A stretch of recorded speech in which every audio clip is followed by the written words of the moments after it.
Today we set up and extended our own Android application that extends the Android application that you already sort of invisibly have with your application, and we're going to share some data there.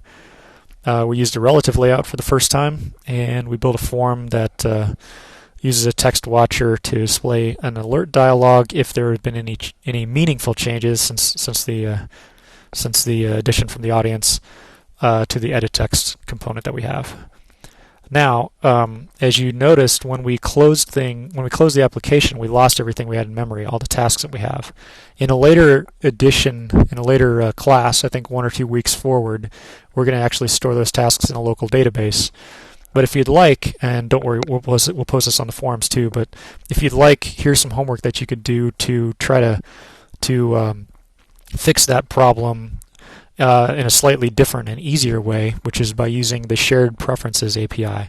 So if you go to this link here, developerandroid.com, reference Android content, Shared Preferences HTML, you can learn more about the Shared Preferences API. But basically what you want to do is on add task, maybe save like a common delimited list of all the tasks that are set up so far. And then in the Task Manager application on create, which is the first thing that's going to happen in your application, you will pull those out of shared preferences and split them on the comma and then make new tasks out of them. And that's one way that you can do some simple persistence locally, which is probably good enough for this application, but we also are going to do a more robust solution with the local SQLite database later on, like we say. And then down there is some sample code that you'll probably end up using something that looks like that in your code. Anyhow, next week we're going to be making a much better looking list, which actually uses an Android list component and allows you to check off and complete certain tasks instead of just our simple bulleted text view that we have right now. So tune in next week and we'll be going over that. All right. And like you said, we will post the homework in the forum, so if people want to do the homework, you'll be able to access everything. And we'll also send it out in email. So. All right, so people are asking to look at that code, which you have up. And I have a bunch of questions, and I'm sure the chat room does too. One of the questions that I have, let me see if I can find it here. Somebody asked about the unsaved changes dialog. Something about why is it dynamic instead of static? And I'm not exactly sure what they mean. I think maybe they're asking why you're creating a new alert dialog every time rather than building it once and then reusing it, maybe? So basically, yeah, I could create it once instead of creating it each time. But the difference is, a point that may make a difference to you is that if I go back to the view task activity and come back to this add task activity, it's a completely new activity. So unless I was going to... I mean, definitely, it's a valid question. Yeah, you could create it once as a field instead of a local variable here and not go through the whole builder step every time. But in this case, also, I guess another good point is that I'm only creating the alert dialog if we need to. So you're not taking that hit up front. Right. Another example of good lazy loading there. Somebody asked about converting from Android 1.6 to Google APIs 1.6. Is that a matter of just setting that option, or do you have to do something else specific?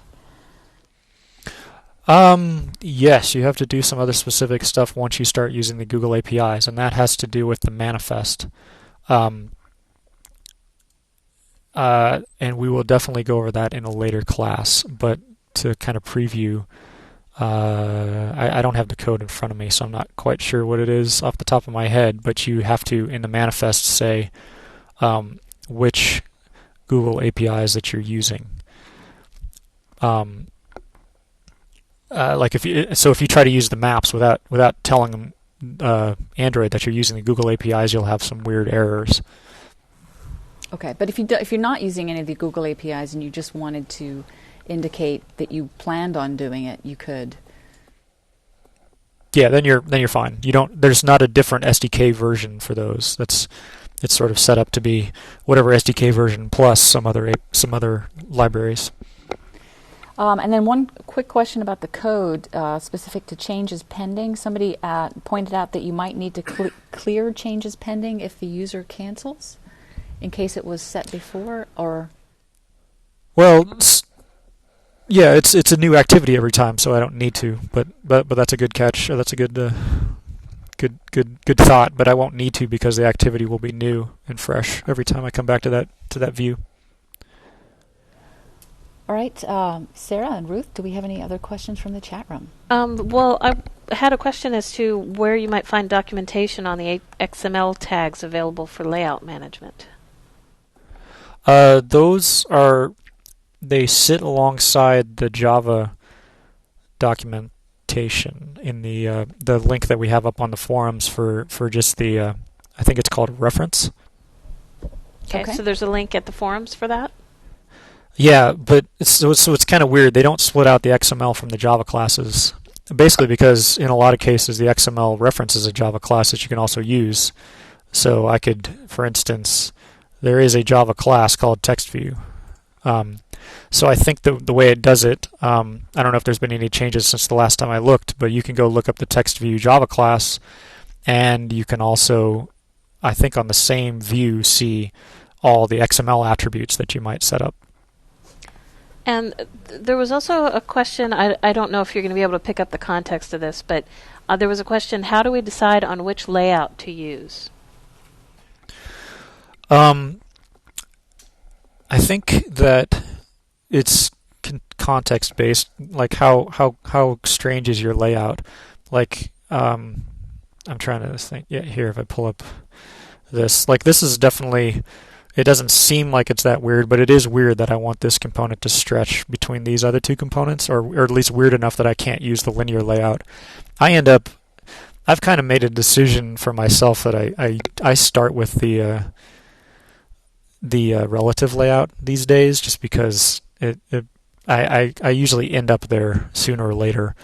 There are a few other choices and more complex layouts. One is called actually, I think there was an absolute layout that is no longer there, and there is a frame layout, which is something like if you want to have like a slideshow of components, like moving in and out from behind each other, so then you just have one in the front. That's something you could do for that kind of a case. But relative layout I use most often nowadays because it gives me the power that I want later on. So someone has a question on the emulator. They've got their app compiled and installed, and they want to know how to run it. So maybe you could walk them through that again. The first time, I can't use this run as button up here, the big fat play button, unless I go in and into run configurations, and I could set something up there. I can show you that screen now, but I usually don't set things up this way because it's easier to just go in and right-click the project and say run as Android application. So right-click the project, run as Android application. But if in the run configurations you can set things like the target. So I only have one Android virtual device set up with 1.6 installed and the Google APIs installed. But if I have my device plugged in, an Android device plugged in, then I could set this configuration to manual, and then you could switch between deploying to the emulator or the device. So you get more options inside of here. But for the simplest flow, you just right-click the project, say Run as Android application, and then after that you can go up and select this from the big play button. And I had another emulator question. Somebody is seeing the old emulator, and I think I recall you showed briefly how to see the different, the 2.1 emulator at one point. So if I come up here and click this sort of device looking thing, the Android SDK and AVD manager, you can set up different virtual devices to different platforms. I assume that they set up the 1.5 platform because that'll show the old red one, the old red emulator, not the 1.6. And above will show this view that we see here.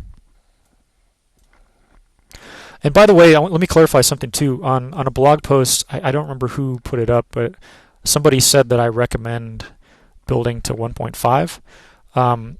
Just to clarify, I recommend building to 1.5 if you want the furthest reach, because that's going to be the most commonly accessible installed platform out there. So if people have 1.6, you should be able to, as long as you don't use any 1.6 specific things, you should be able to run on 1.5.